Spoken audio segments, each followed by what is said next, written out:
Thanks for being here. Subscribe to Cheating Stories Best, so you don't miss new stories. The husband heard his wife's request in a dream. He tried to fulfill it, but the wife didn't think that was it. Today's story with a similar plot. Enjoy watching it. I stood by the window in the hospital room. If I had good binoculars or a small telescope, I could see the house where our little family was so happy for so many years. I looked out the window, regretting that everything ended so badly. My thoughts were focused on my only husband, Tim Sherman. We chose this house together. We liked it immediately. The view of the valley from the terrace was magnificent. This was a home made for us. I remember Tim looking me in the eyes and saying, "Holly, this is where we will raise our family." I agreed with all my heart. Tim was the man of my dreams. He was a handsome, hardworking man with real moral fortitude. He was reliable, honest, and loyal. He had a wonderful soul. He worked on the railroad. I was a high school teacher. In addition to his work on the railroad, he was also a lay preacher in our church. Did he have any flaws? I didn't notice them for a long time. He happily shared family and household responsibilities with me as we raised our 3 children, 2 daughters, Dolly and Anna, and a son, Jeremy. Of course, eventually the kids grew up and left us with the proverbial empty nest. Dolly was the first to leave when she married a wonderful young man named Christo. Then it was Anna's turn when she married Zeta. He was not a particularly religious young man, although I really liked him. I was afraid Tim wouldn't approve of him, but Tim didn't judge Zeta in any way. When Zeta proposed in an old-fashioned way and asked for Anna's hand in marriage, Tim quickly gave his consent and blessing. In fact, Tim performed the marriage ceremony that brought Zeta and Anna together in the eyes of God. Finally, we lost Jeremy to a wonderful girl named Eloise. When Jeremy vacated his room, we became empty nesters. Coincidence or not, I started to change. As the days passed, I began to wish my life was more exciting. Tim was a good husband, a good provider, and a great father, but he was, so to speak, a little boring. He never did anything to rock my world. I know my complaint would be considered petty by most people. I'm sure many women would dream of the life I lived when we were raising our kids. I didn't care if we never went to exotic or exclusive places or did anything super exciting. Our life together was rather ordinary, but we had many good moments. However, deep down, I now wanted something exotic. I wanted exclusivity. I wanted excitement. We also never did super erotic acts in bed. Our nightlife was good but very predictable. Now I wanted new adventures, positions, and routines. I wanted super erotic intimate. Perhaps it was a midlife crisis, perhaps it was because of our empty nest. I knew that my life was getting closer to the end. I began to realize, this is not a rehearsal, this is the real deal. Maybe this is the only chance. What if that's all we have? I don't want to get to the end without doing some exciting things. I wanted more variety in my life. I wanted more action. I wanted better night and more of it. What I had was a boring life and a husband who developed erectile dysfunction. Please understand that I was not hurt or taken advantage of. In fact, I never doubted Tim's love at all. He was a wonderful man and as loyal as an old dog. I just wanted a mischievous new puppy. I'm sorry, but that's how it happened. The biggest complaint I had was that Tim was the Christian head of the family. Our church, and I believe most churches, have taught that the man is the head of the family in all respects. He was the one who was responsible for the family. As such, he had the final say on everything. To be fair, Tim discussed most things with me, but we were not equal partners in our marriage. I felt that he was the master of everything, including me. I couldn't tell him that I wanted new intimate experiences because he would just remind me of the teachings of the church. God has ordained only one way for spouses to have a night and only one position in which to do so. Strangely, this was called the missionary position. He would also remind me that God created only one cavity in a woman for an intimate. This cavity served for the conception of the child and then for his birth 9 months later. He'd say, "It's a pleasure in another way is an abomination in the eyes of God." Don't get me wrong, our intim has been enjoyable and loving for many years, predictable but satisfying. When ED appeared, it was no longer as satisfying because of his reluctance to discuss personal and inappropriate things with another person, even with a doctor. He did not seek medical help for his ED problem. All this led to a perfect storm, which soon led to thunder and lightning. My children were gone, and my painful monthly menstrual cycle stopped too. Maybe it was a coincidence, but I began to act on my desire to get more out of life. This became a reality when I decided that I needed a motorcycle. "What do you want, Tim?" I exclaimed. "Do you know how dangerous these vehicles are, my dear? In a collision with a car, the motorcycle always loses. You are a mother. If you do not give up this idea for your own safety, think about your children. Come on, Tim. Our kids are grown and living their own lives. It's not like they need me now like they used to. I want to do something for myself for a change. I want to live on the edge, at least once a day. I need to try performing without a network. Where are you going to keep the motorcycle? There's definitely no room for it in the garage. I've already thought of everything, Tim. The Browns have agreed to let me keep it in their barn. It's only a stone's throw from our house. So you're going to take money from our joint account to buy yourself a motorbike? Don't I have a say in this? Honey, I'm glad you mentioned it, Tim. I've opened my own bank account, and I think you should do the same. From now on, I will put half of my earnings into my personal account and half into our joint account. You should do this too. Then each of us will have some money that we can spend on ourselves without the approval of the other. It looks like you're slowly but surely moving on from our marriage, Holly. Is that what it's all about? It depends on whether you let me do some things on my own or not. For example, I won't give up my Harley. Have you already bought it? Is that what I hear, Holly? You heard right, Tim. I have my own hog. Do you want to see it? I'll miss it, Holly. I think we should make an appointment with Elder Simpson to discuss our family problems. We've been together too long to just throw everything away like this. That's where we're going with your attitude, Holly. Tim, I'm not going to talk to Elder Simpson. I don't need him to quote scripture to me about the man being the boss. This may have been true when this mythical book was written, but nowadays marriage should be a joint effort. Both partners should have an equal say in everything. What happened to you, Holly?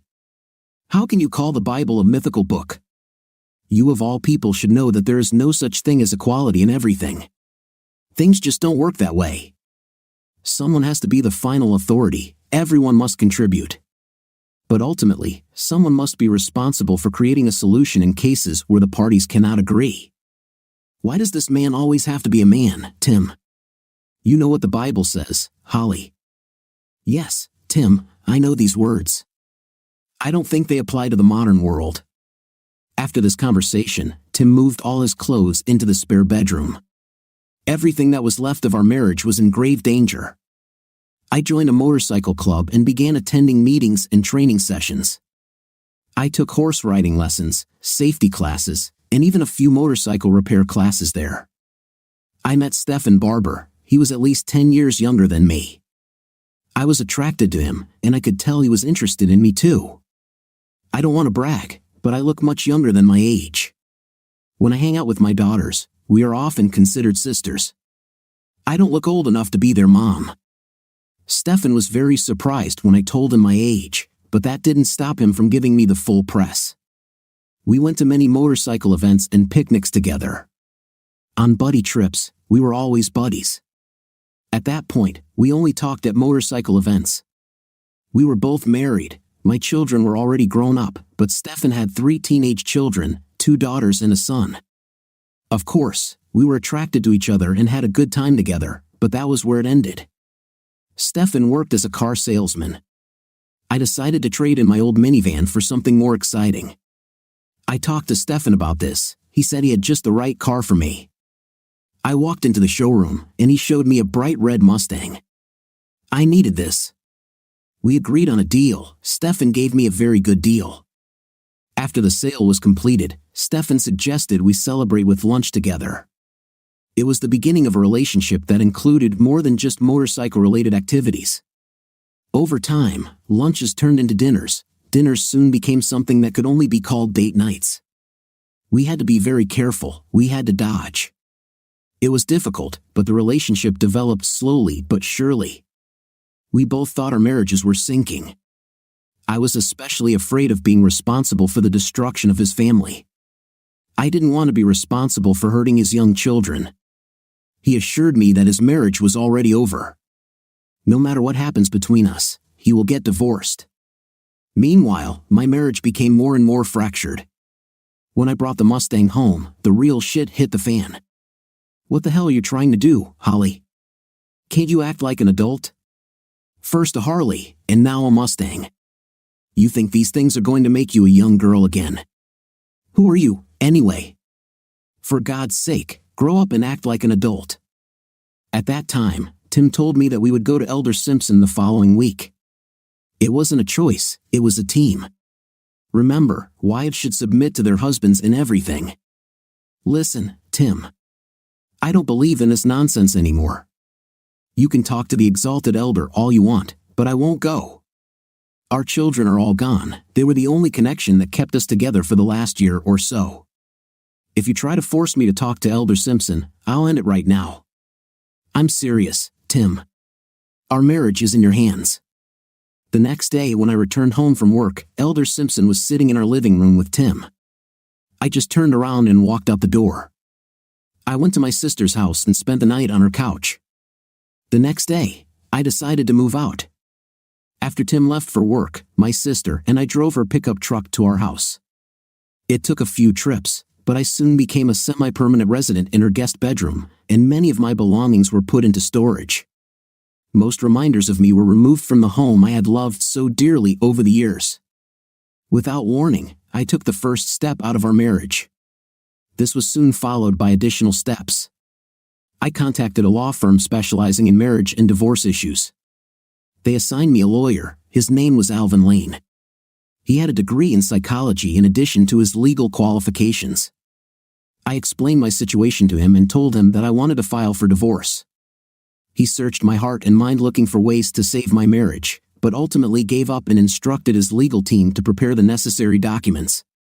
Tim called me almost every day. We talked, but neither of us backed down from our positions.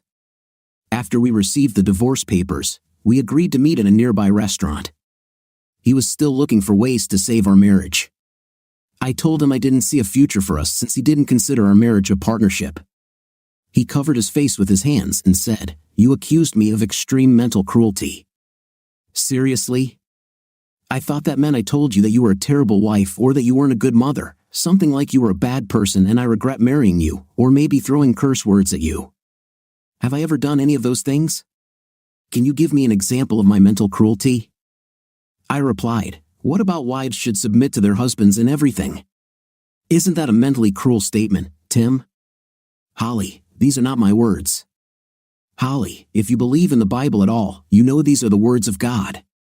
Are you divorcing me, or are you divorcing God, by the way, Holly? Holly, I have also been accused of being an overly controlling spouse. Please tell me what I did that led you to such an accusation?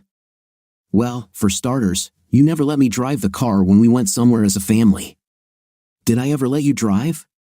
More often than not, when we went on these trips, you had already packed lunch, snacks, and even suitcases. You had already done the things that made the trip possible. Are you saying that I should have let you drive too, Holly? I always thought you'd already done your part. I thought it was my duty to drive. I never suspected you wanted to drive, or that you were annoyed that I wouldn't let you drive. Did you ever ask me to let you drive? I'm sure I would have let you drive if I knew you wanted or maybe even needed it. I honestly don't remember you ever asking to drive. Can you give me more examples of where I've gone wrong?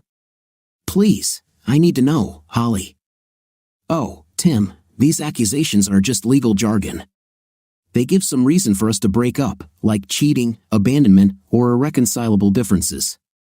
It's just a reason that lawyers use. I understand that, Holly, but the reasons you gave are not true and are very unfair and offensive to me. If you so want to get rid of me, then I don't want to deprive you of your freedom. Having said this, he took a pen and signed the divorce petition. He then handed me the papers and left the restaurant. The next time I saw him was the day we went to court. The judge ordered alimony and half of all our assets, including our house. Even though I thought it was excessive, I knew Stefan and I would need the money. Stefan's divorce resulted in him having to pay alimony and child support, in addition to giving the house to his wife, at least until the children reached the age of 18. Stefan had to pay half the rent on the house but had no right to live there. Just think, if his wife remarries, much of this commitment will disappear. For this reason, I can guarantee that she will never marry again. She may be someone's wife in every sense, but she will never make it official. She's smarter than that, and so am I. As I was leaving the building, Elder Simpson intercepted me. I saw him in the courtroom, but I certainly didn't want to talk to him. He simply put his hand on my shoulder and said, "When you offend one of God's servants, it never goes unpunished. You may avoid punishment for a long time, but it will come. It will come, crazy old man." If he was trying to scare me, he failed. I felt sorry for Tim, but not because of what Elder Simpson said. Stefan and I didn't move in together after our divorces. I bought a small house with the money Tim gave me when he bought out my share of our house. It was as if Stefan and I were still dating. We were more than friends with benefits but less than husband and wife. Getting married would be stupid for us because it would stop my alimony payments. Much of our exciting life was financed by my alimony payments from Tim. How incredible is this? Stefan and I have done a lot of exciting things. We attended many major sports league games together, including a World Series game, the Super Bowl, and the Final Four of basketball. There is no doubt that we moved in exclusive circles and lived the very definition of an exciting life. We went on fantastic holidays. We even went to England and France. We have photos of us visiting Big Ben and the Eiffel Tower. We also visited the best national parks, sometimes on our motorcycles. There was excitement both inside and outside the bed. Tim would consider many of the things we did in bed to be sinful. Stefan took me to heights where the air was so thin that I often almost lost consciousness. He introduced me to many things, the most amazing of which was probably my acquaintance with multiple pleasures. Unlike Tim, Stefan did not recognize intimate boundaries. Although Tim was always gentle, Stefan was aggressive, his actions bordered on rudeness.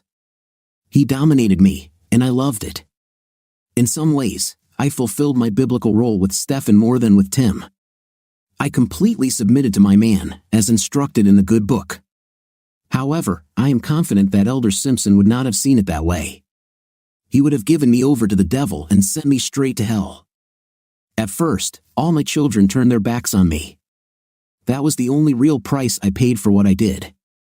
Over time, my 2 daughters accepted the reality of my new life. Only Anna forgave me. Dolly didn't forgive me, but she accepted me and allowed me back into her life. My son may never accept what I did, not to mention forgiveness. He's completely on his dad's side and refuses to talk to me unless it's absolutely necessary. The first dark cloud of my new life appeared when a hailstorm passed through the city. It damaged the roofs of almost all houses in the city. Mine was no exception. I needed a new roof, but I had insurance, so it wasn't that bad. When the crew arrived to do the roofing work, they discovered that part of the roof support structure had rotted away. Upon further investigation, they discovered that one entire wall was rotted and covered in toxic mold. The cost of renovating the house was $20,000. I bought the house for $80,000. If I had renovated it, I would have invested $100,000 into a house that cost $80,000. I consulted with an attorney about the possibility of suing the previous owners for not disclosing information about the rot and mold. He said we would have to prove that they knew about it before the sale. This could prove difficult. Upon further investigation, he discovered that the sellers had gone through an expensive divorce and that it was unlikely they would have had the means to pay that amount of money. He said that even if we could get a judgment against them, which was far from certain, getting the money would be a completely different matter. It was a bleak situation, as he put it.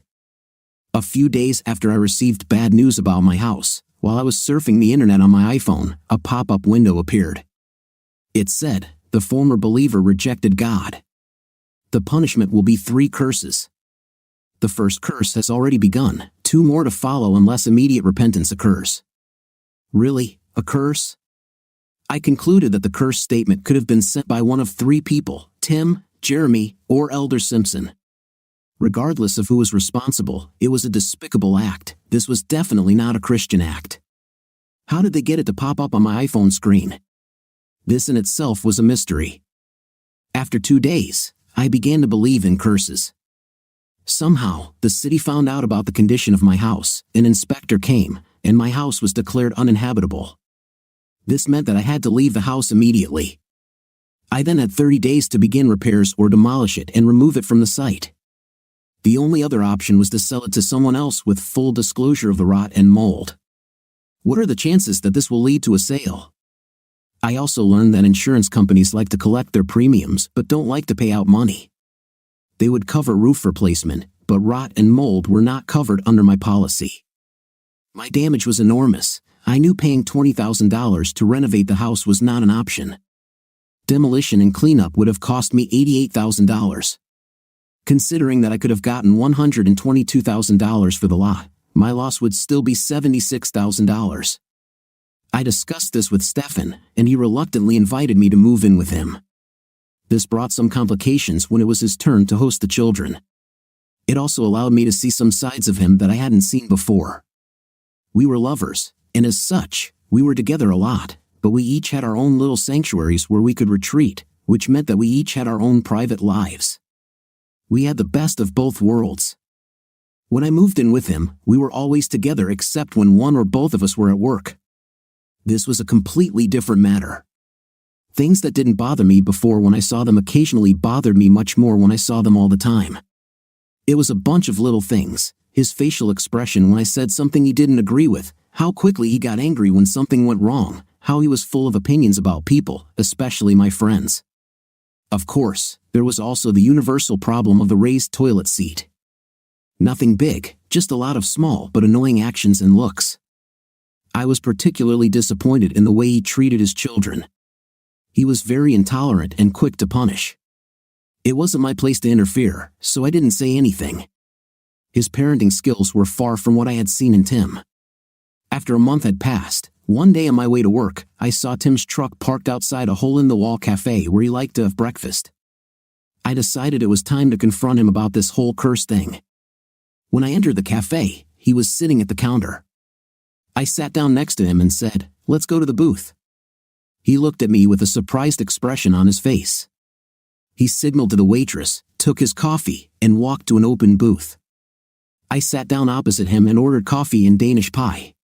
When the waitress left, I looked him in the eyes and said, "Okay, Tim, what is this curse nonsense?"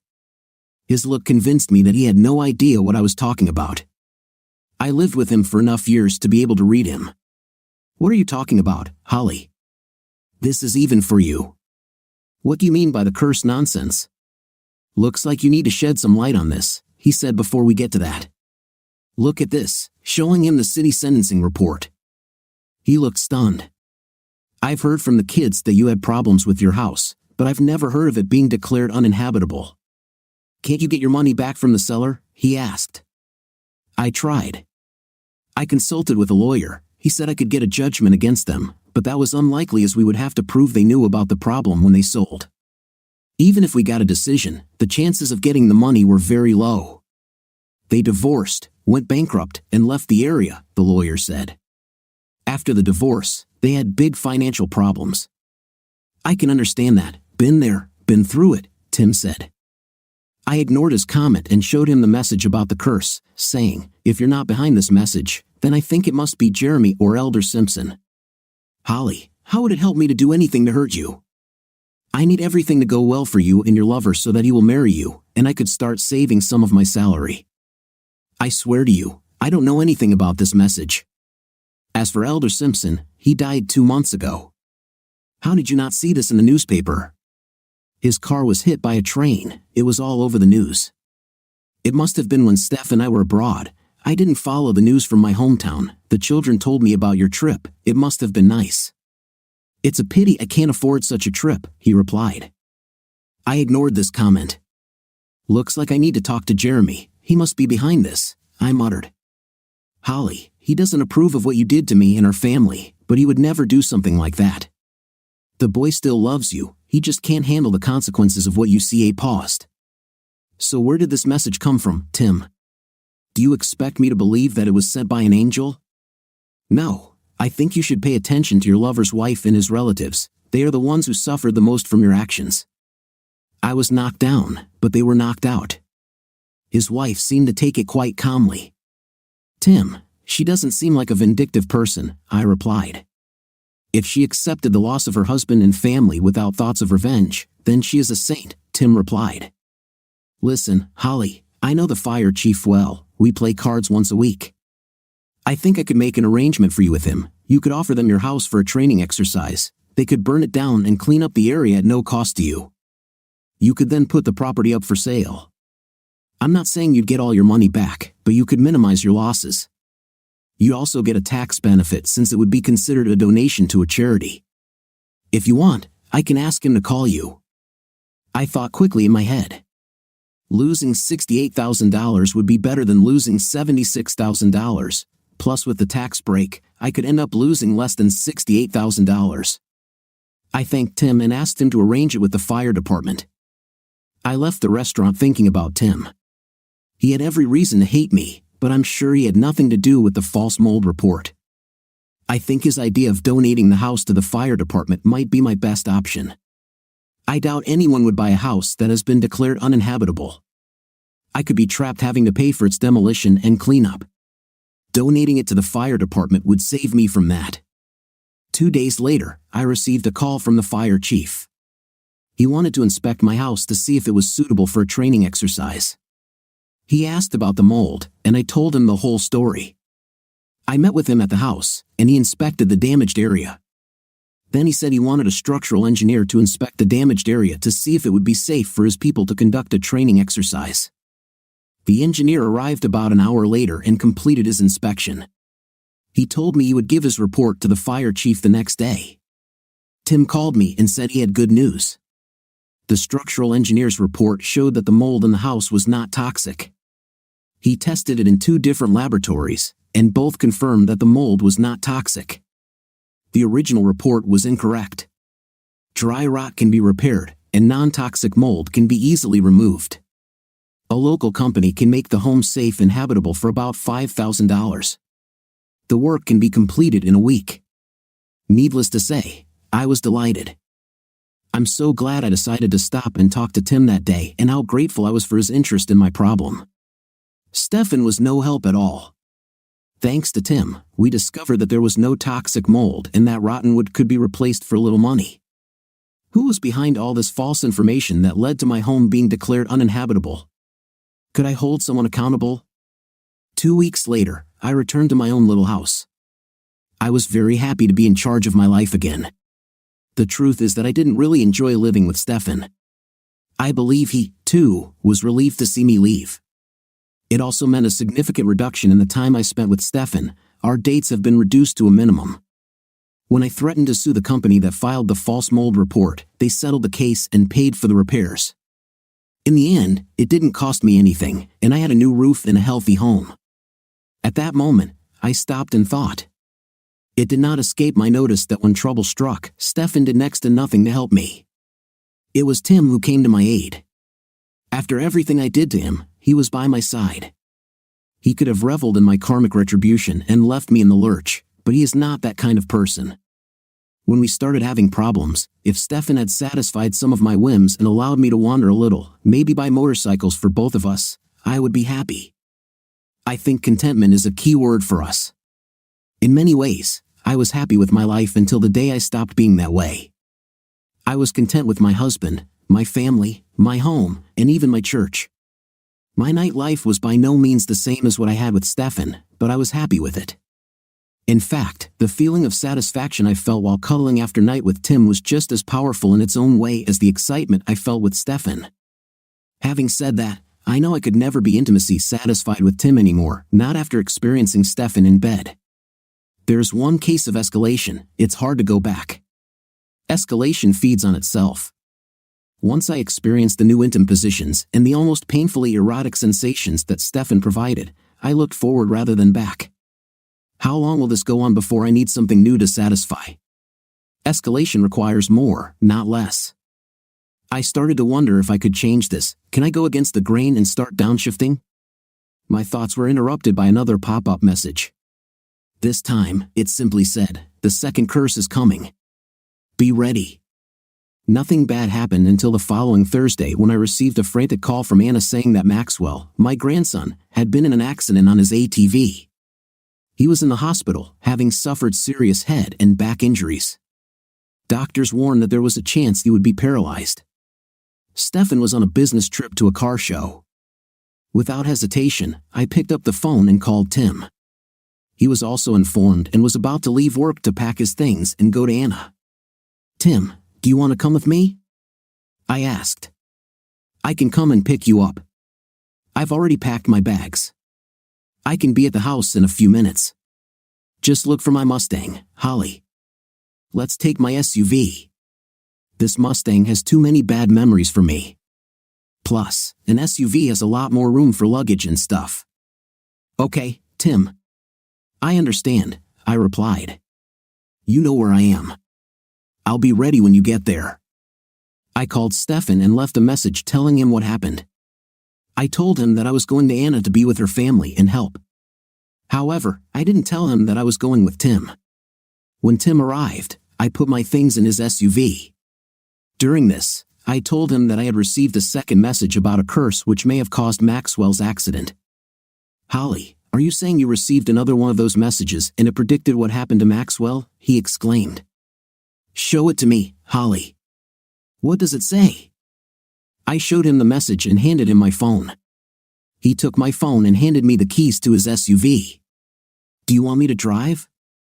I asked. "Lead while I read," he replied. It didn't occur to me that he asked me to drive his precious SUV. After he read the message, he said, "It's not very specific. It might just be a weird coincidence."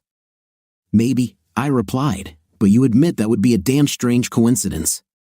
"Yes, I see it, but I can't bring myself to believe that these are messages from God. These are strange things, Holly. Very strange." When we arrived, we went straight to the hospital. The news was disappointing. Maxwell couldn't move his legs, he was paralyzed from the waist down. If the paralysis persists, they might try surgery. They called a specialist from another city for consultation. When the specialist arrived and examined Maxwell, he said there was a 50-50 chance that Maxwell would recover within the next 1 to 2 weeks. If the paralysis persists, the surgery's chances of success are slightly less than 50-50. He will have to wait until the swelling subsides and severe inflammation decreases before they can proceed with the operation. He advised us to schedule surgery now so that we would be on the list if it was needed. In any case, we can always cancel if the paralysis goes away. The family unanimously agreed that we should give Maxwell every chance to recover, so we scheduled surgery. We all agreed to share any costs not covered by insurance. The day Tim and I left for home, there was still no improvement. It looks like Maxwell will actually need surgery. Tim and I didn't get to talk one-on-one until we were in the Jeep heading home. We decided that we would go halfway and stop for lunch. He told me to choose which part of the journey I wanted to lead. I said I wanted to lead first in case he changed his mind. He assured me that he would not change his mind. He handed me the keys again. "Tim, I feel like I'm to blame for what happened to Maxwell," I said. "As much as I'd like to think this is all some Twilight thing with these curses, I can't help but think they're meant to punish me. Holly, think about it. If this is to punish you, why am I suffering too? I'm just as hurt for Maxwell as you are. So, if this is punishment, it's aimed at both of us. I was the one who almost lost my house because of that first curse. Tim, you're just collateral damage from that second curse. I spent many years around you and never heard fire and brimstone sermons from you, but I heard a lot of them from other preachers. I remember Elder Simpson himself quoting these words, 'My vengeance and retribution in due time, their foot will slip, for the day of their disaster is near, and the things that are coming to them are hastening toward them.' Tim, I think the upcoming things are rushing towards me." Holly, this is a quote from the Old Testament. I think God treated us differently in the Old Testament than Jesus did in the New. It's a little like raising children. When a child is young and just learning, there are things he can't understand, no matter how much you try to explain. Sometimes you need to teach them through corporal punishment. When they are older, you can negotiate with them. Corporal punishment is no longer necessary. Jesus taught us and understood us through love. He moved away from corporal punishment. Do you remember how they brought an easily accessible girl to him and asked the one without sin to throw a stone at her? He also forgave her. I remember that story, Tim. You know what I always think about when I hear it?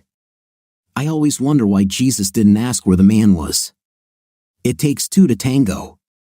As usual, only the woman was dragged out to be executed. You're right, Holly. I haven't thought about it in your case. I don't think for a moment that the so-called cursed messages are from God or that you are responsible for what happened to Maxwell. What you did basically hurt me. I have forgiven you. If I have forgiven you, how can God not forgive you too? You need to stop blaming yourself. I hope you can forgive me too. I can't believe this man.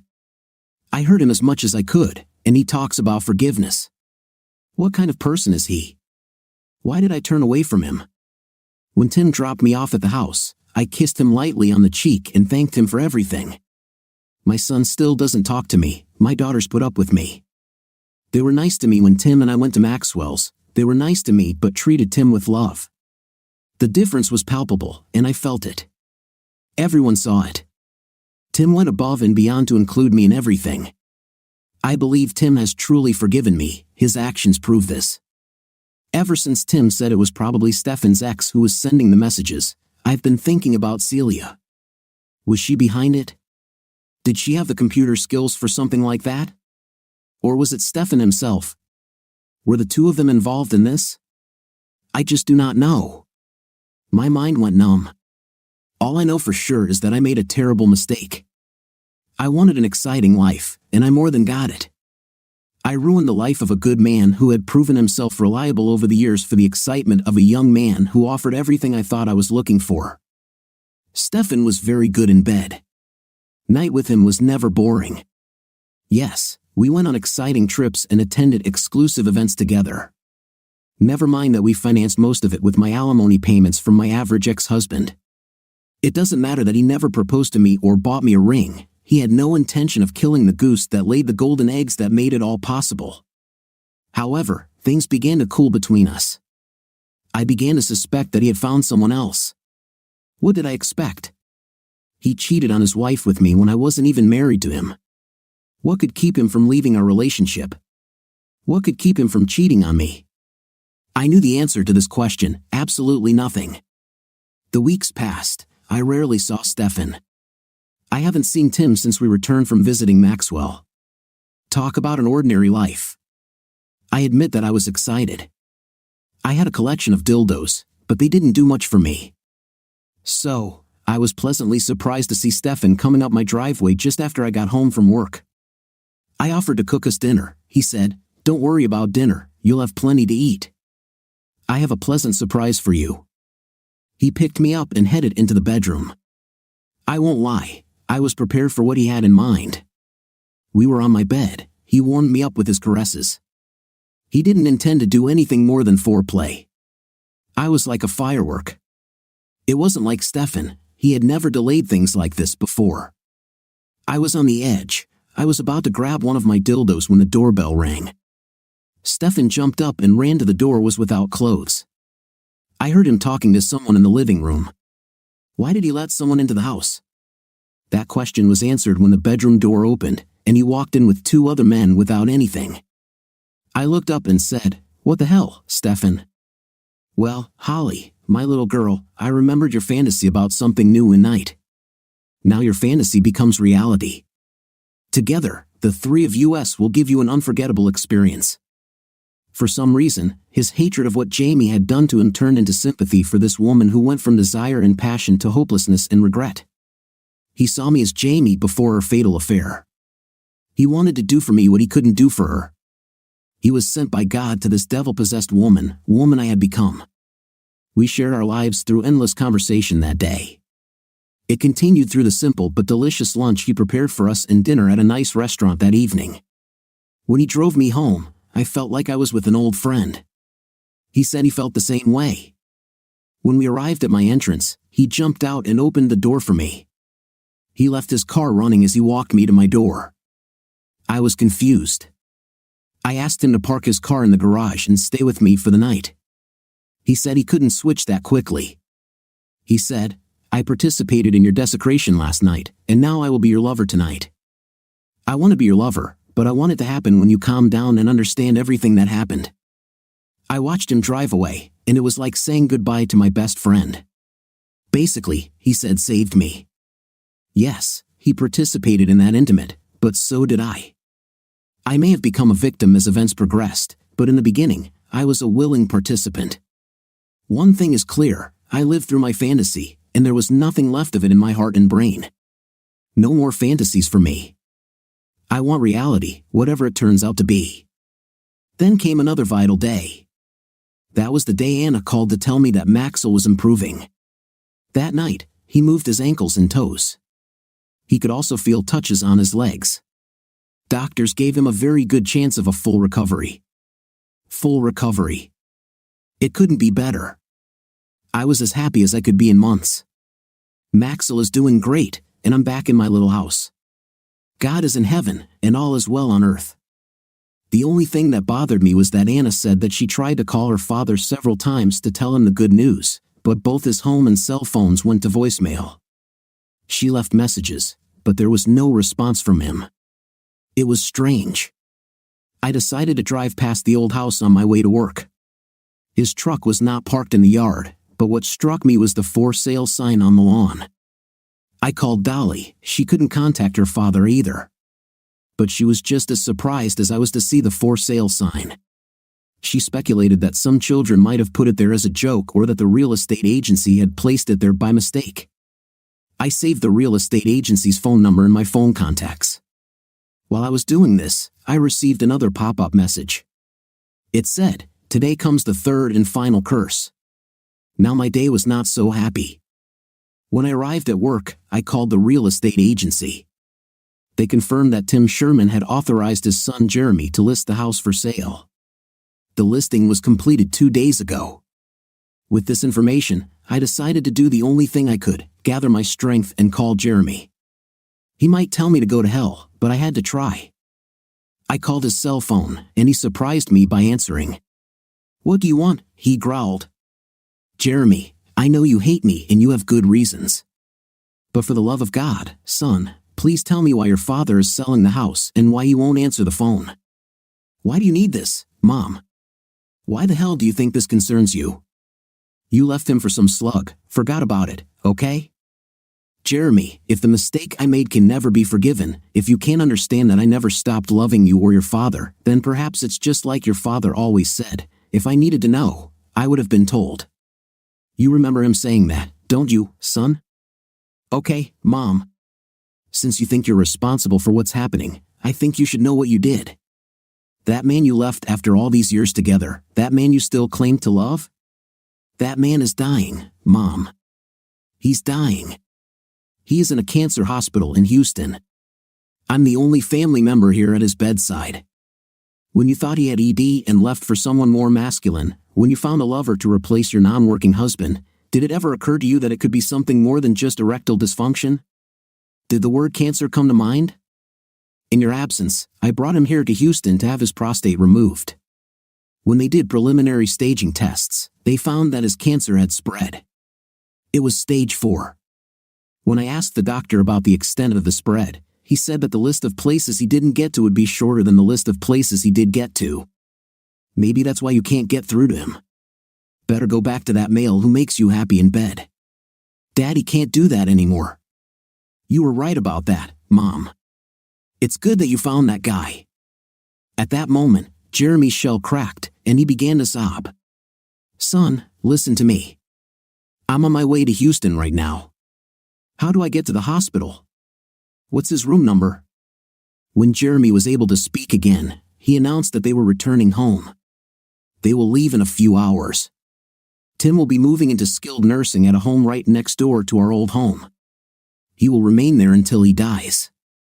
Hospice will be there to help him in his final days. As for your question about selling the house, Mom, he had to spend a lot of money to buy out your share of the house. The alimony you received was also a burden, since you also received half of all his assets. And since he can no longer work, he's selling the house so he doesn't leave us kids with huge medical bills when he leaves. I hope this makes you happy, Mom. You win, he lost. He lost big. He's about as low as he can go. It's all thanks to you, Mom. Keep enjoying your newfound happiness and leave us alone. Jeremy, listen to me and believe every word I say. I want you to call the real estate agency and cancel the listing. I want you to bring Tim home to his house. I will take time off from work. I will take care of him 24 hours a day in his home. He will be in a home that he loves and will be looked after by a person who loves him. I really love him, Jeremy. I do. I haven't won anything. I've lost more than you can imagine. I will dedicate myself to caring for the man who took such good care of me for so many years. I promise that, son. At home, in his house, you and your sisters can come and stay anytime. Your old rooms will be ready. I will take care of it. I suppose everything, as you said, is my fault. I know it. It is my duty to do it for him and our children. I will make sure he has everything he needs.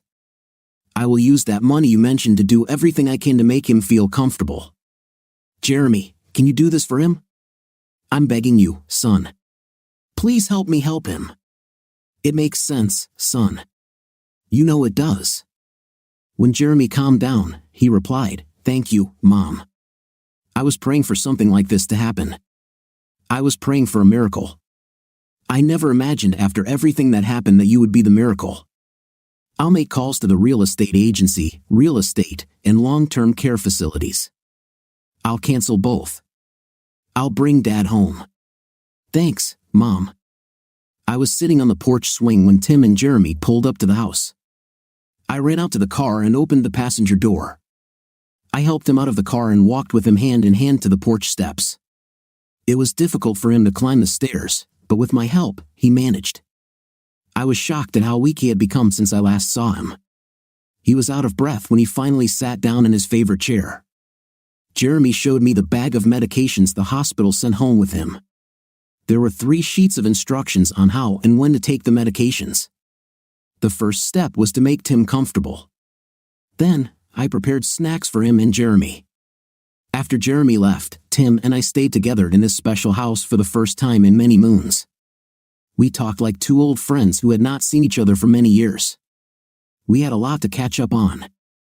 Finally, Tim got tired and took a nap. While he was sleeping, I read all the instructions provided by the doctors. I was determined to give him the best possible care.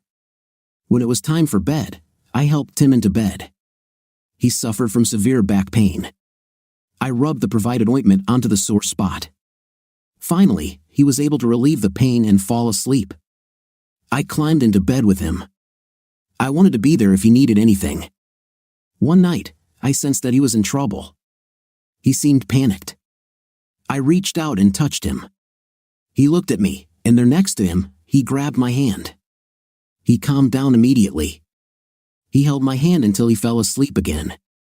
As the days passed, we became as close as before. We spent many happy hours reminiscing. We talked a lot about the past but never about the future. We felt comfortable with each other like never before. We were as happy as we could be given the circumstances. We hugged every night. There were also many hours when we just held each other and cried. Maybe we cried for different reasons, but our tears merged into a river of pain, regret, and hopelessness. As his condition continued to deteriorate, we were forced to purchase a walker. A few weeks later, we bought a wheelchair. I knew time was running out, and I desperately wanted to take Tim to church one more time, but we needed a specially equipped van to do it. I visited a dealer who I knew sold specialty vehicles. They found a van that was exactly what we needed. It was one of those tall Mercedes Sprinter vans that had been modified, including a lift and other equipment to accommodate a wheelchair. The seller was not sure if they could accept the motorcycle as payment. He went to talk to his boss about the matter. When he returned, he said that the boss was already on his way down to us, but halfway there, he turned around and returned to his office. The salesman assumed that his boss must have received an important call. We waited a few minutes for the boss. The salesman treated us to coffee and donuts while we waited. Talk about surprises. When the boss joined us, it was Luke. He said, when I saw who the client was, I took some time to think about the situation. I made a few calls, and I have an offer for you. I joked, "Oh, Luke, it's so unexpected, but I accept it." He smiled and said, "That will come later, but I like your answer." He told me that one of his rules was to never turn down a sale, but in my case, since he knew the circumstances, he made a few calls and found a perfectly equipped van that he could lend me. He pointed out that when the inevitable happened, I'd be stuck with a van I didn't need, plus I'd lose the Harley and Mustang I loved. He said that if I agreed, it wouldn't cost me anything, no matter how long it took me to get the van. "Ed," I said, "Luke, you have no idea how glad I am to have met you. I know the circumstances were terrible, but at least some good came out of a bad thing. This will be so good for Tim. I will be forever grateful. How did we talk for so long and I didn't know anything about how you make a living?" "Well, Holly, I don't know anything about your work either. I think we had more important things to discuss, don't you think? We need to talk more. When the time comes, let's do it." I hugged him and whispered my answer in his ear. He smiled. When I got home, I told Tim that I had rented a wheelchair-accessible van. I told him we would use it to get to church on Sunday. I was surprised when he told me that he had not been to church since the day I left him. Tears rolled down my cheeks as I screamed, "What have I done? I have turned you away from your God." "No, Holly, don't blame yourself. When you started the path that eventually took you away from me, when did you buy a Harley and a Mustang? When you began to challenge my authority as the head of the family and even the word of God on which it was based, I began to pray. I prayed harder than ever before. I prayed for guidance to keep you close to me and for the preservation of our family. The day you left, I said my last prayer. More precisely, I shouted a prayer at the top of my lungs. This was the prayer that Jesus offered from the cross: "Father, why have you forsaken me?" This was the last prayer that passed through my lips. I haven't gone to church or prayed since then. While we're already talking about this, when you told me about the curses, I knew it was my rejection that caused everything. You blame yourself, but in reality, you suffered collateral damage because I rejected God. Oh, Tim, I don't believe that.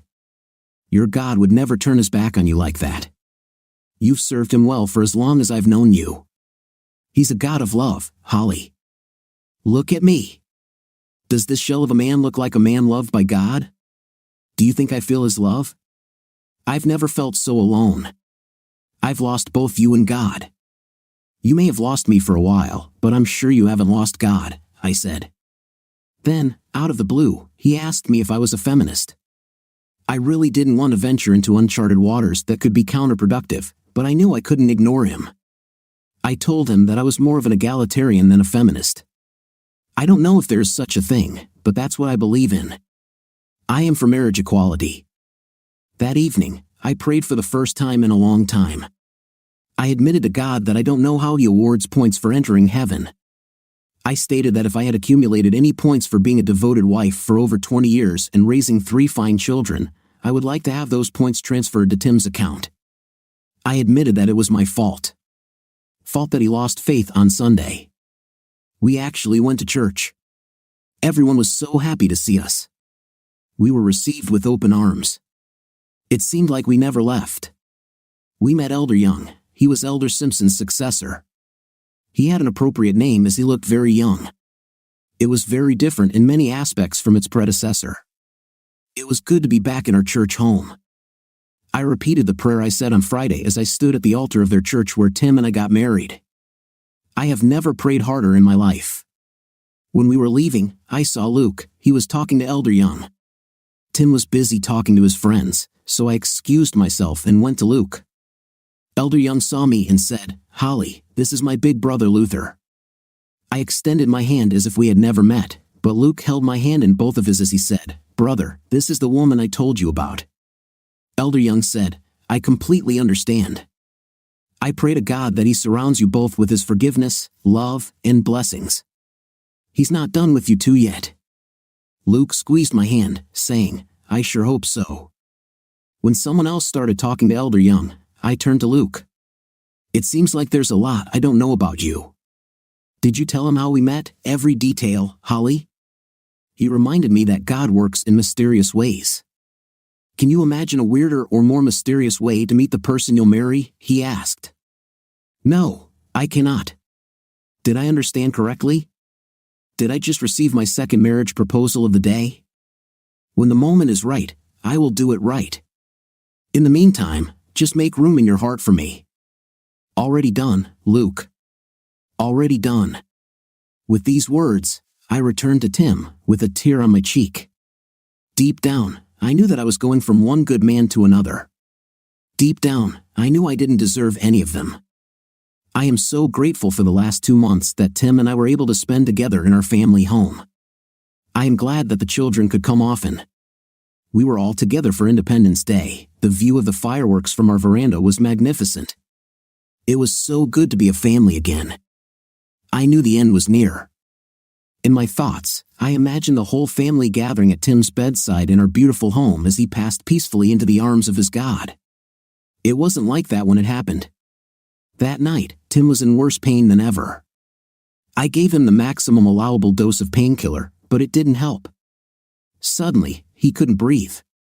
He had to make every effort to take a breath, struggling so hard that his chest rose off the bed with every attempt to get oxygen. It was just the two of us. The family was unaware of this sudden development. I couldn't see him suffering like that. I went out onto the porch and called our family doctor. When he heard what was happening, he sent an ambulance to take us to the hospital. He assured me they would make Tim's last hours comfortable. I called Jeremy and told him where we were. He called the others.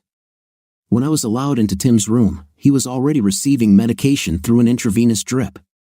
He was still having difficulty breathing, but the medication seemed to calm him down. I allowed myself to wonder if they had found a miracle cure to make him better. I read the name on the floor. It was morphine, not a miracle cure, but a much-needed source of relief.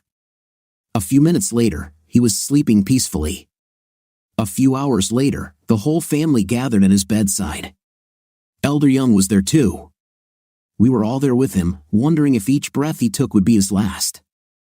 It was almost as I had imagined, but not at home. Somehow, he made it through the night. It seemed like he didn't want to leave us.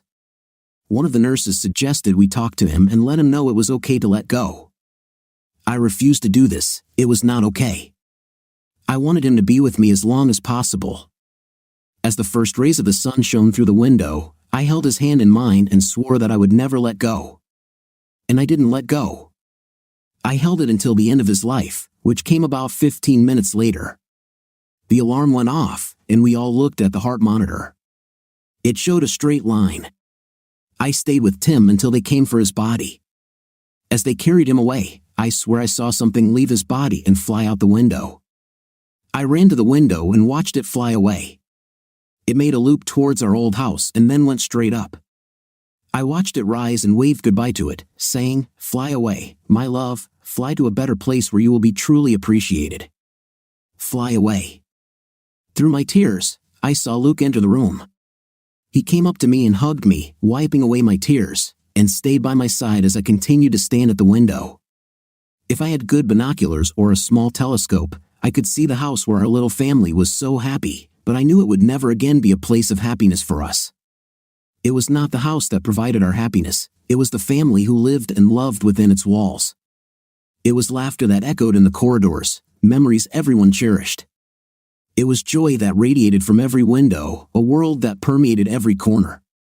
Above all, it was the man who made it all possible. Now, it's just a house. I was pulled out of my thoughts when my iPhone made a sound. I knew that sound. It signaled a new pop-up window. This was the last thing I wanted to see. My hand was shaking as I took out my phone. I looked at the message. It was just 3 words. It simply said, "It's all over." What do you think of our story today? It seems to me that the wife in this story was absolutely wrong. The husband is right, because he did not do anything wrong to his wife, and the wife did just the opposite. What is your opinion? Write in the comments. Until new videos.